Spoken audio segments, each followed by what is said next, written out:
अस्सलाम वालेकुम नाजरीन, आप देख रहे हैं INN चैनल। मैं हूं शेख अहमद अली। इस न्यूज़ बुलेटिन में आइए नज़र डालते हैं दिन भर की बड़ी खबरों पर। दिल्ली के वज़ीर आला अरविंद केजरीवाल ने पंजाब के चीफ मिनिस्टर भगवंत मान के साथ मिलकर आज हैदराबाद का दौरा किया। बाद उन्होंने प्रगति भवन में तेलंगाना के चीफ मिनिस्टर चंद्रशेखर राव से मुलाकात की। इस मुलाकात के दौरान अरविंद केजरीवाल ने मरकजी हुकूमत की जानिब से जारी करदा ऑर्डिनेंस के खिलाफ उनकी तहरीक को मदद करने की दरख्वास्त की। इस ऑर्डिनेंस के तहत सरकारी मुलाजिमीन के तबादले और तरक्कियां देने का इख्तियार मरकज को हासिल है। चीफ मिनिस्टर चंद्रशेखर राव ने इस मौके पर अरविंद केजरीवाल को तयक़ुन दिया कि मरकजी हुकूमत के खिलाफ जारी उनकी लड़ाई में वो मुकम्मल साथ देंगे। बाद चीफ मिनिस्टर तेलंगाना ने दोनों चीफ मिनिस्टर्स के एजाज में लंच का एहतमाम किया और तीनों ने मिलकर प्रेस कॉन्फ्रेंस से खिताब किया।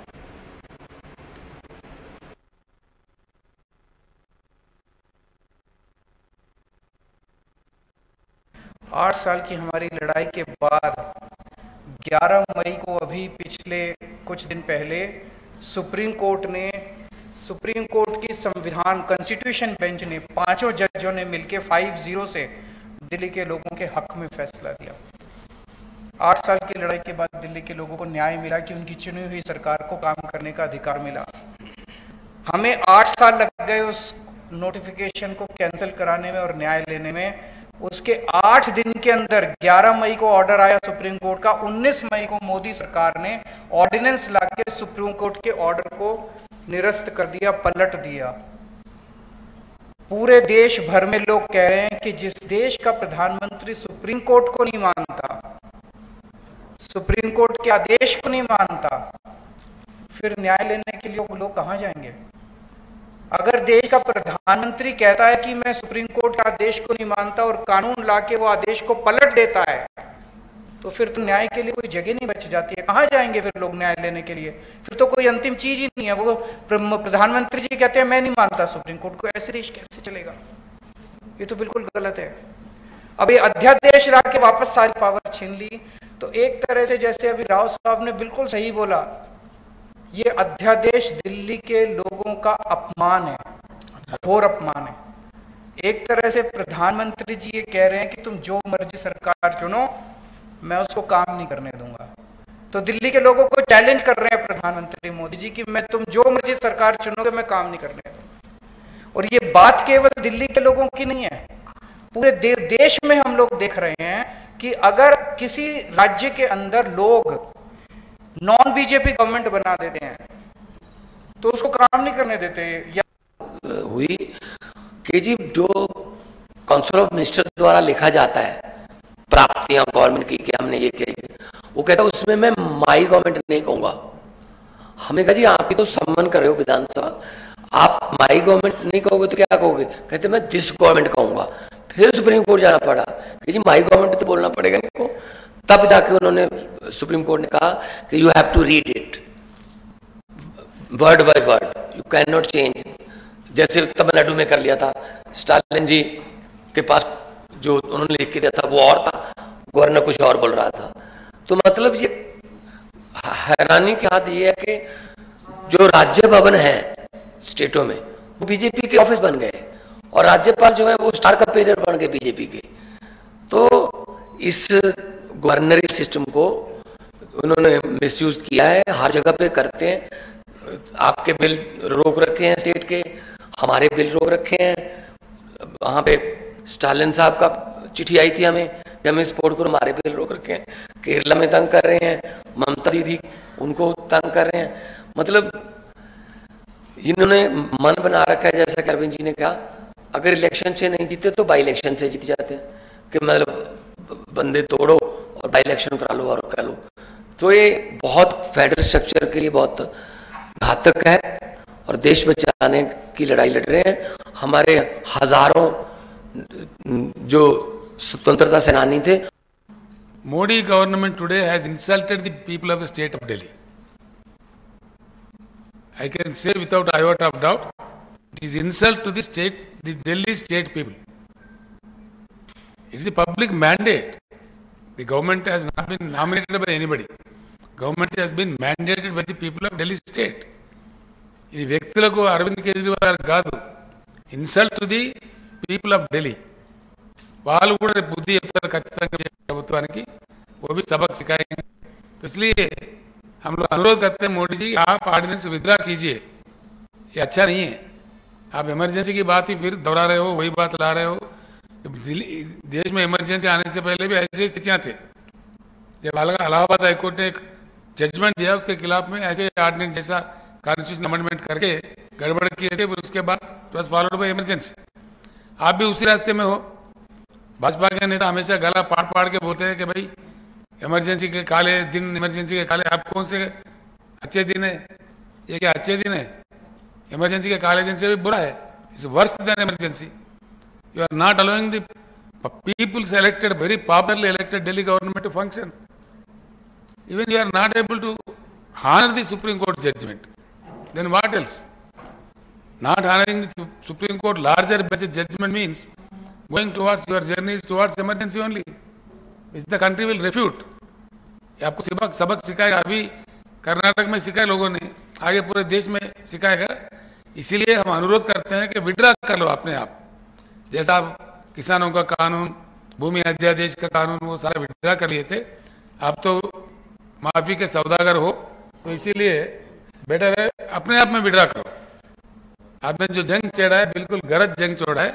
इसीलिए हम आपके साथ ही है, राजनीति में आपके समकालीन साथी है. इसलिए सुझाव भी देते हैं अच्छा नहीं है आपके लिए, ना ही लोकतंत्र के लिए, ना देश के लिए, ना आपके लिए, किसी के लिए भी अच्छा नहीं है. बेटर है the prime minister and the government in centre today shall withdraw the ordinance without any further loss of time. Otherwise we will unitedly fight. रियासती हुकूमत की निगरानी में चलने वाला इदारा ऑयल फेड की जानिब से विजय ब्रांड फल्ली के तेल को वजीर ज़राअत और मार्केटिंग निरंजन रेड्डी ने आज मार्केट में मुतारिफ करवाया. मिनिस्टर क्वार्टर्स में मुनक़िदा तकरीब में ऑयल फेड के चेयरमैन के रामकृष्णा रेड्डी और मैनेजिंग डायरेक्टर सुरेंदर भी मौजूद थे. इस मौके पर खिताब करते हुए वजीर ज़राअत निरंजन रेड्डी ने कहा कि मिलावट से पाक अशिया की तैयारी ही हुकूमत का अहम मकसद है.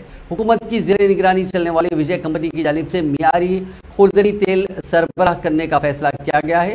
उन्होंने कहा कि चीफ मिनिस्टर चंद्रशेखर राव की हिदायत पर आवाम की सेहत को बेहतर रखने के लिए मिलावट से पाक अशिया की तैयारी पर खुसूसी तवज्जो दी जा रही है. उसी के किस्से के तौर पर ऑयल फेड की जानिब से मियारी फल्ली के तेल को तैयार किया गया है. मूंगफली, तिल, खोपरा, राइस ब्रास, पाम ऑयल जैसी अशिया से ऑयल फेड तैयार कर रही है. उन्होंने आवाम से ख्वाहिश की कि वो विजय ब्रांड की जानिब से तैयार करदा मुख्तलिफ अक़साम के तेलों का इस्तेमाल करें. रियासती वजीर तलसानी श्रीनिवास यादव ने कहा कि वज़ीर आला चंद्रशेखर राव की क़यादत में तेलंगाना एक तिब्बी मरकज़ बन रहा है. वर्ल्ड इमरजेंसी मेडिसिन डे के मौके पर उन्होंने society for emergency medical India के ज़ेर एहतमाम PV मार्ग हैदराबाद में 5K 10K मैराथन और साइक्लोथॉन दौड़ का इफ्तिताह किया. इस मौके पर खिताब करते हुए श्रीनिवास यादव ने कहा कि हर कोई कोरोना के बाद सेहत के बारे में ज़्यादा फिक्रमंद हो गया है. उन्होंने कहा कि KCR हुकूमत अवाम को हर किस्म की तिब्बी खिदमात फराहम करने के लिए कोशिश कर रही है. उन्होंने कहा कि तेलंगाना रियासत की तश्कील के बाद सरकारी अस्पतालों ने काफ़ी तरक्की की है.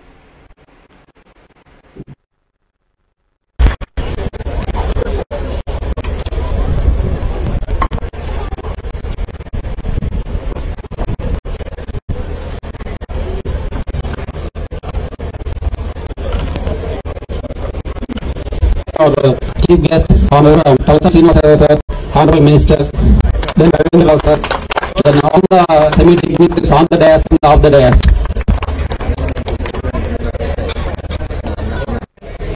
శాసన మండలి సభ్యులు అన్న రవీంద్రరావు గారికి ఈరోజు society for emergency medicine India ఈ కార్యక్రమంలో గౌరవ అధ్యక్షులు శ్రవణ్ కుమార్ గారికి, సుధాకర్ రెడ్డి గారు, మన రాష్ట్ర ప్రెసిడెంట్ శ్రీనాథ్ గారు, ఇమ్రాన్ గారికి, సౌజన్య గారు, డాక్టర్ లక్ష్మి, కిరణ్ వర్మ, తరుణ్ గారు, అదేవిధంగా స్టేట్ బోర్డు మెంబర్స్ అందరికీ, మీ అందరికీ ప్రపంచ ఆరోగ్య దినోత్సవం సందర్భంగా శుభాకాంక్షలు తెలియజేస్తూ ఎంతో సంతోషదాయకమైనటువంటి సందర్భం. ఈ రోజు యావత్ ప్రపంచంలో కరోనా వైరస్ వల్ల మరి ఏ విధంగా ప్రజలు తలడిల్లేదో మన అందరికీ తెలుసు. వాటి తల్లిదండ్రుల తర్వాత విద్య నేర్పినటువంటి గురువు, మరి మా ప్రాణాన్ని రక్షించేటువంటిది వైద్యుడు, డాక్టర్ అనేటువంటి విషయం. ఈరోజు एआईसीसी सेक्रेटरी नदीम जावेद और हैदराबाद डीसीसी के सदर समीर वलीउल्लाह की क़यादत में कांग्रेस कायदीन ने गांधी भवन में एक इजलास मुनक़िद किया, जिसमें तेलंगाना यौम तासीस के जश्न की तैयारियों पर तबादला ख्याल किया गया। हफ्ते को मुनक़िदा इस मीटिंग में कांग्रेस के मुताज़ कायदीन बशमूल हल्के इंचार्जेस, डिवीजन सुदूर और दीगर कायदीन ने मबाहिस में हिस्सा लिया और आइंदा प्रोग्राम की मनसूबाबंदी की। कांग्रेस ने मोदी सरकार के 9 साल पूरे होने पर 9 सवाल पूछे हैं। इसके लिए पार्टी ने 9 साल 9 सवाल नाम से एक डॉक्यूमेंट जारी किया। आज तेलंगाना कांग्रेस के हेडक्वार्टर्स गांधी भवन में एआईसीसी लीडर कन्हैया कुमार ने एक प्रेस कॉन्फ्रेंस से खिताब किया।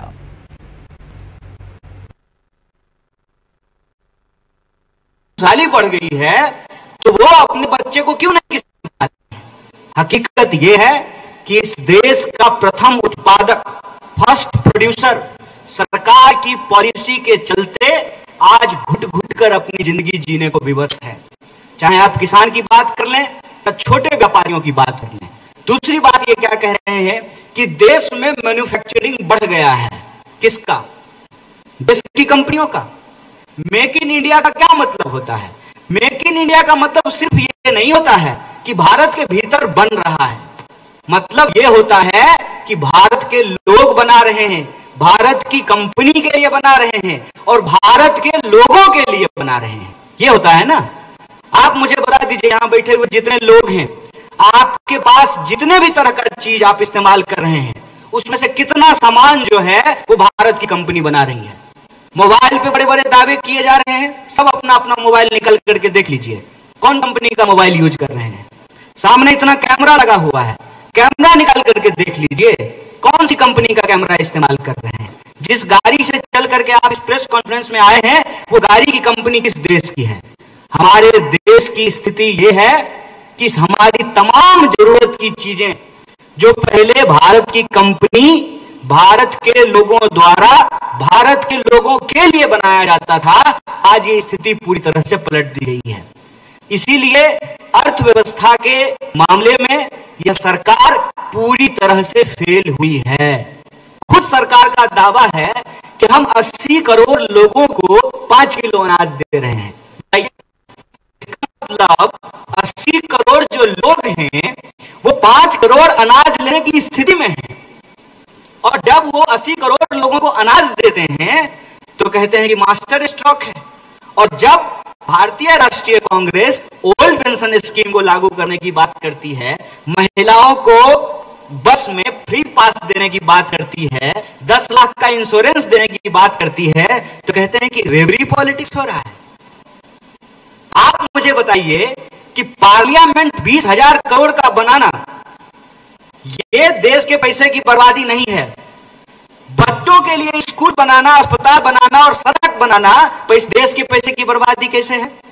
अगर प्रधानमंत्री के लिए 8,500 करोड़ का हवाई जहाज खरीदा जा सकता है तो हमारे साबिक वजीर व सीनियर कांग्रेस कायद पुन्नला लक्ष्मण ने वजीर आजम नरेंद्र मोदी और वजीर आला चंद्रशेखर राव पर तनकीद करते हुए कहा कि ये मुल्क और रियासत के अवाम और उनके मसाइल से तवज्जो हटाने की कोशिश करें, जबकि आम आदमी मुल्क और रियासत में महंगाई को लेकर परेशान है। उन्होंने वज़ीर आज़म मोदी और बीजेपी कायदीन से दरियाफ्त किया कि क्या उनमें काले धन पर बात करने की हिम्मत है और क्या काला धन वापस लाने का वादा उन्होंने पूरा किया, इसकी वजाहत करें। उन्होंने वज़ीर आला चंद्रशेखर राव और दिल्ली के वज़ीर आला अरविंद केजरीवाल की मुलाकात पर तबसरा करते हुए कहा कि ये मुलाकात असल में शराब स्कैम पर तबादला ख्याल के लिए हुई। लक्ष्मण ने कहा कि कांग्रेस के 69 साल दौरे इख्तिदार में रियासत सिर्फ 71,000 करोड़ की कर्जदार थी, जबकि केसीआर के 9 साल दौरे इख्तिदार में 6 लाख करोड़ की कर्जदार हो चुकी है।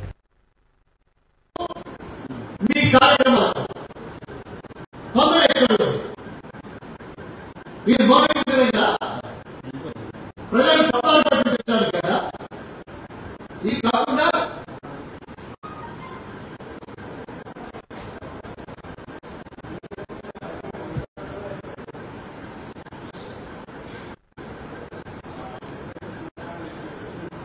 ఇంకా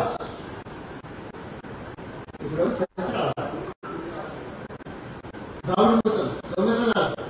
దోపిడీ ఏమయ్యా రైతు రుణాలకు सीनियर कांग्रेस कायद व साबिक रुकन पार्लियामेंट वी हनुमंत राव ने आज मीडिया से बात करते हुए कहा कि वज़ीर आला चंद्रशेखर राव एक तरफ तनख्वाहें देने के लिए रकम ना होने की बात करते हैं तो दूसरी तरफ पार्टी प्रोग्रामों के लिए सरकारी खजाने से फंड जारी कर रहे हैं। उन्होंने यौम तासीस तकारीब के लिए 105 करोड़ रुपए जारी करने की मजम्मत की। हनुमंत राव ने कहा कि केसीआर, असदुद्दीन अवैसी और मोदी में मिली भगत है, इसीलिए असदुद्दीन अवैसी अक़लियतों के मसाइल के सिलसिले में केसीआर पर दबाव नहीं डालते और ना ही कर्नाटक की साबिक बीजेपी हुकूमत की जानिब से मुसलमानों को 4% तहफ़्फ़ुज़ात ख़त्म करने के लिए उस वक्त वज़ीर आला केसीआर की खामोशी मायना खैज है। उन्होंने पार्टी कायदीन पर जोर दिया कि कर्नाटक की तरह तेलंगाना में भी अक़लियतों और बीसी तबके के करीब साथ आएँ। उन्होंने मरकजी और रियासती हुकूमतों से बीसी तबके के लिए 40% तहफ़्फ़ुज़ात फराहम करने का मुतालबा किया।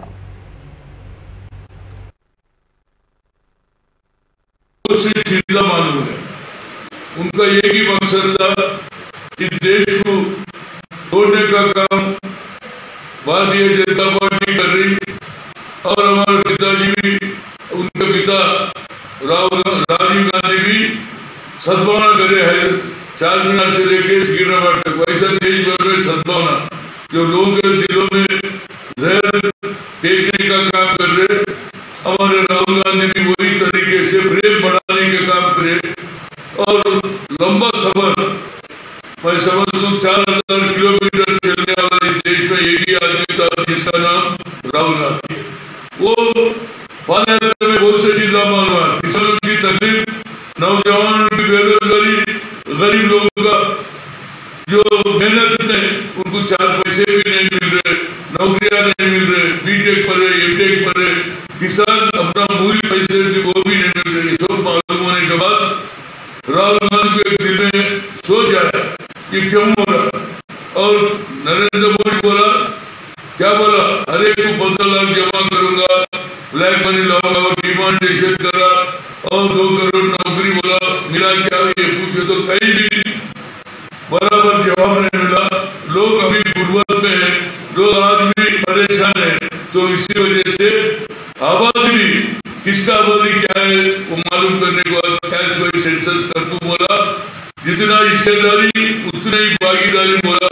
उसमें मतलब मोर देन 54% बीसी की आबादी है, वो आबादी को बराबर रिजर्वेशन बढ़ाने की काम करे और नौजवानों को आगे बढ़ाने के बाद खुसूसन तेलंगाना में जो वादे करे, इंटी को उद्योगम नहीं दिया, हर एक घर को एक नौकरी बोला नहीं दिया और डबल बेडरूम दे दो बोला, दामाद जो काज होता बोला वो भी नहीं हुआ और हरिजन को सीएम बोला वो भी नहीं करा और इंदिरा गांधी दिए तो असाइड लाइन भी लाखों जमीन वापस ले रहा। इनका जो धरनी के नाम पे धरनी बोले तो पैसे वालों का, धरनी बोले तो धनवंतुल, तो ये काम हो रहा। तो इसी वजह से कल मीटिंग हुआ और हम भी हर पार्टी ओबीसी की तरफ देख रहे। कल तक नरेंद्र मोदी कुछ नहीं बोला और चंद्रशेखर कुछ नहीं बोला। मरकजी वज़ीर सयाहत जी किशन रेड्डी ने कहा कि इंतखाबात के वक्त तेलंगाना में कामयाबी के लिए हम अपनी हिकमत अमली इख्तियार करेंगे। हमारी हिकमत अमली क्या होगी वो इंतखाबात के वक्त ही देखी जाएगी। बीजेपी के दफ्तर में मीडिया से बात करते हुए किशन रेड्डी ने कहा कि तेलंगाना में चंद्रशेखर राव का फेस आउटडेटेड हो गया है। मोदी के फेस से ही तेलंगाना में बीजेपी को कामयाबी मिलेगी। उन्होंने कहा कि कर्नाटक में कामयाबी के बाद कांग्रेस तेलंगाना पर उम्मीदें वाबस्ता की हुई हैं, लेकिन एक रियासत में कामयाबी से तेलंगाना में किस तरह कामयाबी मिलेगी तवक्को की जा सकती है। उन्होंने कहा कि तेलंगाना में चंद्रशेखर राव को शिकस्त देने की हिम्मत और ताकत सिर्फ बीजेपी के पास है। రెండిట్లో మనము ఇటీవలనే ముందుకొచ్చాము. యూకే లాంటి దేశాన్ని, బ్రిటన్ లాంటి దేశాన్ని కూడా వెనుకకు నెట్టేసి మనము 6వ ప్లేస్ నుంచి బ్రిటన్ 5వ ప్లేస్లో ఉంటే బ్రిటన్ 6 పోయింది, మనం 5వ స్థానానికి వచ్చాం. అంతేకాకుండా జనాభాలో నెంబర్ 1 స్థానానికి వచ్చాం. మనం అత్యధిక జనాభా కలిగినటువంటి దేశం ఈరోజు భారతదేశం మనం అధిగమించాం. ప్రపంచంలో ఉన్నటువంటి అనేక డెవలప్డ్ కంట్రీస్ కానీ డెవలపింగ్ కంట్రీస్ కానీ అనేక దేశాల ఆర్థిక వ్యవస్థ ఒక్కసారి మనము పరిశీలిస్తే వరల్డ్ బ్యాంక్ కావచ్చు, IMF కావచ్చు, ఇతర మరి ఆర్థిక రంగ విశ్లేషకులు కావచ్చు, భారతదేశము మంచి అభివృద్ధిలో ఈరోజు ఆర్థిక రంగంలో ముందుకెళ్తా ఉంది. మనము ఈరోజు సమావేశంలో నీతి ఆయోగ్లో వచ్చే 25 సంవత్సరాల లోపల దేశము ఏ రకంగా ఒక డెవలప్డ్ కంట్రీగా ఎమర్జ్ కావాలి, ఇంకా ఎన్ని సంవత్సరాలు డెవలపింగ్ కంట్రీగా ఉండాము, కాబట్టి దానికి కావాల్సినటువంటి ఒక కార్యాచరణ ఈరోజు కేంద్ర ప్రభుత్వము ఈ యొక్క సమావేశంలో చర్చించనున్నది. Team India role, team India responsibility అనేటువంటి ఆలోచన కింద बीजेपी के रियासती सदर बंडी संजय ने आज हाईटेक सिटी में चार्टर्ड अकाउंटेंट्स की एक तकरीब से खिताब करते हुए कहा कि वो एक अवामी लीडर हैं, इसके लिए स्टाइल के साथ बात करना उन्हें नहीं आता। Institute of chartered accountants of India की सालाना तकरीब में मेहमान खुसूसी के हिस्से से शिरकत करने वाले बंडी संजय ने CA का कोर्स मुकम्मल करने वाले तुलबा को कई तजावीज़ और मशवरे दिए। उन्होंने कहा कि इतने अच्छे प्रोग्राम में शिरकत करते हुए वो काफ़ी मसरत महसूस कर रहे हैं, क्योंकि कौम की तामीर में चार्टर्ड अकाउंटेंट्स का अहम रोल होता है। इस मुल्क का नाम रोशन करने वाले भी CA होते हैं। CA एक मुश्किल कोर्स होता है, 100 में से एक उम्मीदवार का कामयाब होना काफ़ी मुश्किल होता है, लेकिन आप तमाम ने सख्त मेहनत और जद्दोजहद के जरिए इस कोर्स में कामयाबी हासिल की है। उन्होंने कहा कि आज वज़ीर आज़म नरेंद्र मोदी को बैरूनी ममालिक में जो इज़्ज़त मिल रही है उससे हमें फ़ख्र करना चाहिए। ये हमारे लिए इंतहाई फ़ख्र की बात है, लेकिन चंद जमातें वज़ीर आज़म की इमेज को कम करने की कोशिश कर रही हैं, जो अफसोसनाक है। मरकजी वजीर आयुष सदानंद सोनोवाल ने अवाम पर जोर दिया कि वो दुनिया में अमन के लिए योगा करें। उन्होंने कहा कि वजीर आज़म मोदी ने दुनिया भर के अवाम के जहनों को योगा के फ़ायदे पहुंचाए हैं। हैदराबाद में आज इंटरनेशनल योगा डे के 25 दिनों की उल्टी गिनती की शुरुआत हो गई। इस मौके पर खिताब करते हुए वज़ीर मौसूफ ने कहा कि yoga day 1.5 lakh health and awareness wellness centres और आंगनवाड़ी मराकज़ में मुनक़िद किया जाएगा। उन्होंने कहा कि नॉर्थ पोल, साउथ पोल और अंटार्कटिका में भी ये दिन मनाया जाएगा। गवर्नर तेलंगाना डॉक्टर तमिलिसाई सौंदरराजन ने कहा कि योगा तमाम को मुत्तहिद रखता है और उसके ज़रिए मजमूई तौर पर ज़हनी और सेहत जिस्मानी होती है।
Integral part of lifestyle, particularly for the holistic health and well-being. प्रधानमंत्री आदरणीय नरेंद्र मोदी जी के निर्देश पर न सिर्फ भारत के लिए, देश के लिए एक संदेश है, एक एक्टिवेट करने का कार्यक्रम है। सारी देश के जनता से अनुरोध करता हूँ 21 जून को सभी लोग मिलके इंटरनेशनल योगा डे को सफल बनाइए। जो आज योगा कार्यक्रम में भागीदार हुआ है, मैं सभी लोगों को मेरा ओर से, भारत सरकार की ओर से मैं हृदय से मैं धन्यवाद देना चाहता हूं। जय हिंद। तेलंगाना एमसेट 2023 की काउंसलिंग का शेड्यूल जारी हो गया है। State council for higher education के चेयरमैन प्रोफेसर लिम्बाद्री की सदारत में मुनक़िदा इजलास में एमसेट काउंसलिंग के शेड्यूल को खतियत दी गई। इस काउंसलिंग के जरिए इंजीनियरिंग कोर्सेज में दाखिले दिए जाएंगे। पहले मरहले की काउंसलिंग का 26 जून से आगाज होगा, 19 जुलाई तक जारी रहेगी। शेड्यूल के मुताबिक 26 जून को ऑनलाइन बेसिक इन्फॉर्मेशन उम्मीदवारों को दर्ज करना होगा।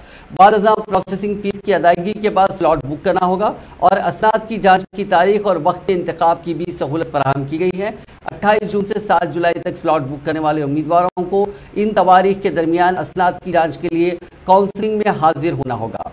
28 जून से 8 जुलाई तक सर्टिफिकेट वेरिफिकेशन मुकम्मल करने वाले उम्मीदवारों को कोर्सेज और कॉलेजेस के इंतखाब का ऑप्शन देना होगा।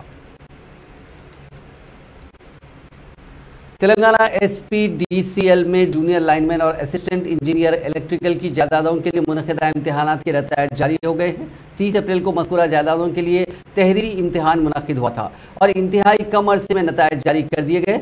बराह रास्त तक़र्रुरात की पॉलिसी के तहत 1553 SPDCL ने जूनियर लाइनमैन और 48 असिस्टेंट इंजीनियर की जायदादों पर तक़र्रुरात के लिए तेलंगाना SPDCL ने जारिया साल फरवरी में नोटिफिकेशन जारी किया था। इम्तिहानात के नतीजे tsouthernpower.cgg.gov.in पर देखे जा सकते हैं। तेलंगाना पब्लिक सर्विस कमीशन के पेपर लीक केस में गिरफ्तारियों का सिलसिला जारी है। इस मामले की जांच करने वाली SIT के एहलकारों ने एक और शख्स को गिरफ्तार किया है। पुलिस मुलजिम रवि किशोर के बैंक अकाउंट और फोन कॉल डेटा का तजिया कर रही है। इसको इस महीने की 24 तारीख को गिरफ्तार किया गया था। SIT इसके मुश्तबा लेन देन की जांच कर रही है। रवि किशोर को 3 लाख रुपए दिए गए थे। इस मामले में अब तक गिरफ्तारियों की तादाद 43 तक पहुंच गई है। गिरफ्तारियों की तादाद में मजीद इजाफे का इम्कान है। Telangana state road transport corporation ने दूर दराज मकामात के मुसाफिरों को स्नैक बॉक्स देने का फैसला किया है। इसकी शुरुआत हो चुकी है। कॉरपोरेशन की जानिब से बसों में पहले AC बस खिदमत शुरू की गई। कॉरपोरेशन की जानिब से अब बसों में स्नैक्स बॉक्स फराहम करने के इंतजाम किए जा रहे हैं। तजुर्बाती बुनियाद पर हैदराबाद विजयवाड़ा रूट पर चलने वाली 9 इलेक्ट्रिक गरुड़ा बसें आज से स्नैक बॉक्स सिस्टम का आगाज़ किया गया। इसके लिए टिकट में सिर्फ 30 रुपये वसूल किए जा रहे हैं। इस बॉक्स में खारा, चिक्की, टिश्यू पेपर और माउथ फ्रेशनर भी शामिल है। अक़वाम मुत्तहिदा की जानिब से 2023 बैनुल अक़वामी स्नैक्स के साल के तौर पर मनाया जा रहा है। दोनों तेलुगु रियासतों तेलंगाना और आंध्र प्रदेश के कई अफराद रोजगार के लिए यूनाइटेड अरब एमिरेट्स यानी UAE जाते हैं। बेशतर अफराद सियाहत के लिए भी इस खलीजी मुल्क का सफ़र करते हैं। ताहम कई अफराद वीज़े के लिए एजेंट की धोखाधड़ी का शिकार होते हैं। वीज़ा के मसाइल हल करने के लिए UAE के कौंसिल खाने का हैदराबाद में 14 जून को इफ्तिताह अमल में आएगा। शहर के बंजारा हिल्स में UAE के कौंसिल खाने का इफ्तिताह 14 जून को अमल में लाया जाएगा। कौंसिल खाने की इमारत जदीद तरीन टेक्नोलॉजी से तैयार की गई है। इस नई इमारत के इफ्तिताह के बाद UAE के वीज़ा दरख्वास्त गुजारों को एक बड़ी राहत नसीब होगी। यूनिवर्सिटियों में बरसर खिदमत कॉन्ट्रैक्ट असिस्टेंट प्रोफेसर्स ने उनकी खिदमात को बाकायदा बनाने का मुतालबा करते हुए हैदराबाद के टैंक बंड पर एहतजाज किया। रियासत की 12 यूनिवर्सिटियों में काम करने वाले कॉन्ट्रैक्ट प्रोफेसर्स ने उनकी खिदमात को फौरी तौर पर मुस्तकिल करने का मुतालबा किया और अपने मुतालबे की हिमायत में नारेबाजी भी की। उन्होंने अपनी तशवीश का इजहार किया कि बरसों से काम करने के बावजूद मुलाजिमत का कोई तहफ़्फ़ुज़ नहीं है। उन्होंने कहा कि वज़ीर आला चंद्रशेखर राव के वादे के मुताबिक तकरीबन 2000 असातिज़ा की खिदमात को बाकायदा बनाया गया है। कॉन्ट्रैक्ट असिस्टेंट प्रोफेसर्स ने उनकी खिदमात को भी बाकायदा बनाते हुए उनके मुतालबे की तकमील पर जोर दिया।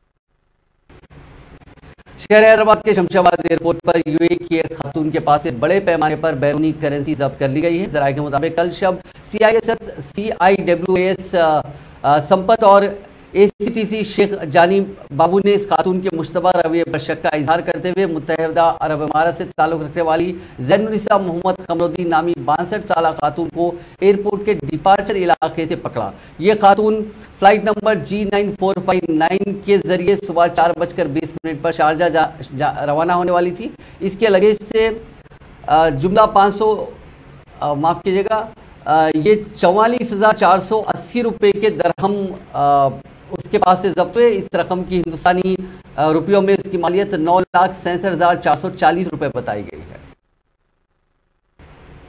नाज़रीन, इस न्यूज़ बुलेटिन में बस इतना ही। आप देखते रहिए INN चैनल।